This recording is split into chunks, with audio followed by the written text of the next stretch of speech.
Hi everybody, welcome to another of my series of videos about what are the best guns in PUBG. We're on air angle this time, and in this video I'm going to be discussing the M416 or the M416 and the Mini 14 two 5.56 weapons. The M416 being an assault rifle, which I would use with a red dot, and the Mini 14 a SLR or a DMR, designated marksman's rifle, which I would like to use with something like a 4 times or a 6 times. But first, let's have a look at a little bit of DP28 action as I take this in. Now, there's a little bit of slow-mo here, so you'll have to bear with me. Love the DP28.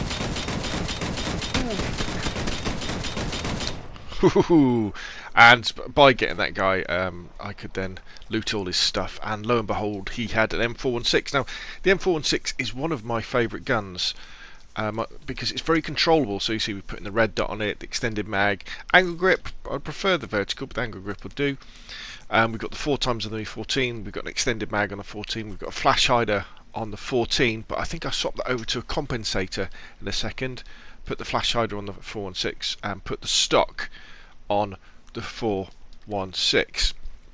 Now remember, at the moment, I don't know what's going to happen in the next patch, but at the moment lots of attachments are interchangeable between assault rifles and DMRs. So for example, the flash hider you can fit to an assault rifle and a DMR, the compensator you can, and the suppressor you can as well, extended mag as well. Well, what it is, it's all the assault rifle bits fit the DMRs as well, but not the other way around. You can't put a DMR's extended mag onto an assault rifle. But who knows what will happen in the next patch soon. I think they're working on trying to simplify all this. So these are both 5.56 weapons. So what that means is, with a 5.56 weapon, is they're not as powerful as the 7.62s, but they're a lot more controllable.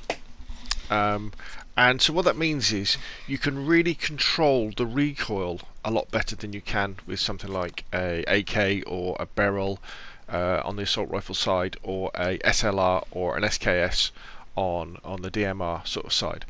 And this means they can be very good for people like myself who often struggle with accuracy when you're firing, especially on full auto, because it enables you to really control that automatic fire and pull the gun back onto target if you need to. And it also means that with the DMR side, when you're single shotting, you can put a lot of bullets down range in a similar way that you can with the M16.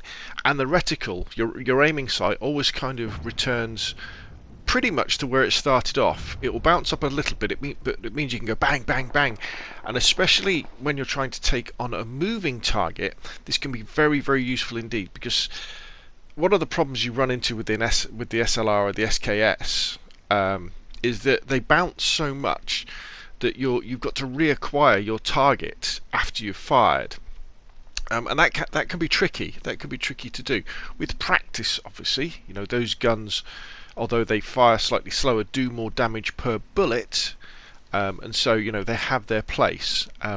But I think for kind of beginner to normal players like myself, often the 5.56 weapons give you that extra bit of control. And the 416 especially, and as I said, you want to put the stock on it if you can, some sort of grip, vertical or angle grip. If you can find a compensator, great. If you find a suppressor, great. If you've got a flash hider, that's all, and the extended mag definitely helps that way. So here we go. As you can see, if in doubt in PUBG and you're firing at somebody, keep firing at them, even if you can't see them. If they've dropped into cover, if they drop behind a bush or something like that, because you'd be surprised at how often they'll almost be dead, and that final bullet will hit their leg or hit their hand that's sticking out behind cover, and get them.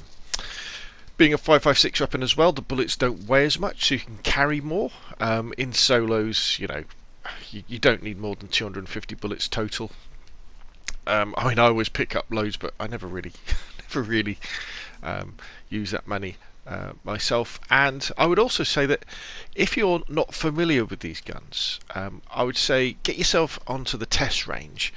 Pick up, especially a 416, set it to fully auto, put a red dot on it, and run up and down the mannequin range, the one with all the dummies kind of lined up, and just shoot at the next one but one. So don't shoot at the next dummy. Shoot at, have a dummy in between. Shoot at it, you know, chest, upper chest, sort of head. Run round, shoot at the next one. Run round, shoot at the next one, just to get you a feel of how controllable these guns are. Now, for sustained fire, when you're an automatic fire with the 416, again, you want to avoid doing that with sort of targets that are sort of in between close and medium range. You want to be burst firing, so bang, bang, bang, so that you can reacquire your target. And I've done a video about this in the past as well, but never be afraid in the middle of a gunfight to stop firing, because one of the mistakes we often get into is there'll be somebody in front of you, you pull out your assault rifle or your SMG, you start firing them, and you won't be hitting them. But instead of sort of stopping and re-aiming, reacquiring your target, you keep firing and you're trying to fight the recoil to get the gun back onto target.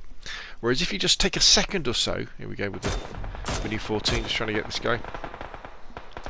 With the Mini 14, with the if you can just, sorry, with the 416, if you can just stop for a second or so,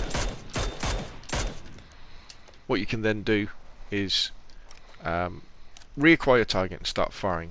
So now we're into the last two in this chicken dinner, me versus one other. Now it's a very large circle, you'll notice, and it's very, very open. Look how open this is. There is no cover apart from the bushes. So in this particular situation, what I would do is I hang on to that top right shoulder button on my controller, going to get boosted up, and I'm just scanning around.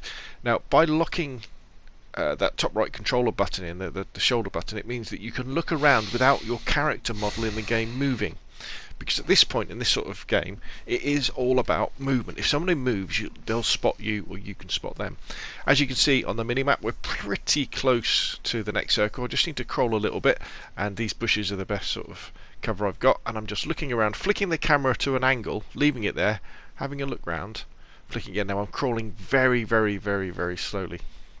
But what you'll see in a minute is I get the Mini 14 out, because the other guy is actually way on the other side of the circle, and he's got to run in trying to beat the blue. And I managed to fire, I don't know, probably, in fact we could probably count the shots. But as I say, if you haven't tried these guns before, definitely the M416. It used to be the gun in PUBG, but it still is very, very good indeed. You could argue that the Scar is a little bit more powerful, but you don't see the Scar very often anymore. And the Mini 14, a great DMR. Stick that extended magazine on it so you can keep blasting away like I am here, missing, getting the occasional hit, and you can't go wrong. So there we go, M416, Mini 14, great guns. Check them out. If you've got any questions, put them down below. If you enjoy the video, subscribe. If you want to see more of the same, press like, or the other way around. Thank you very much, and I will see you again soon.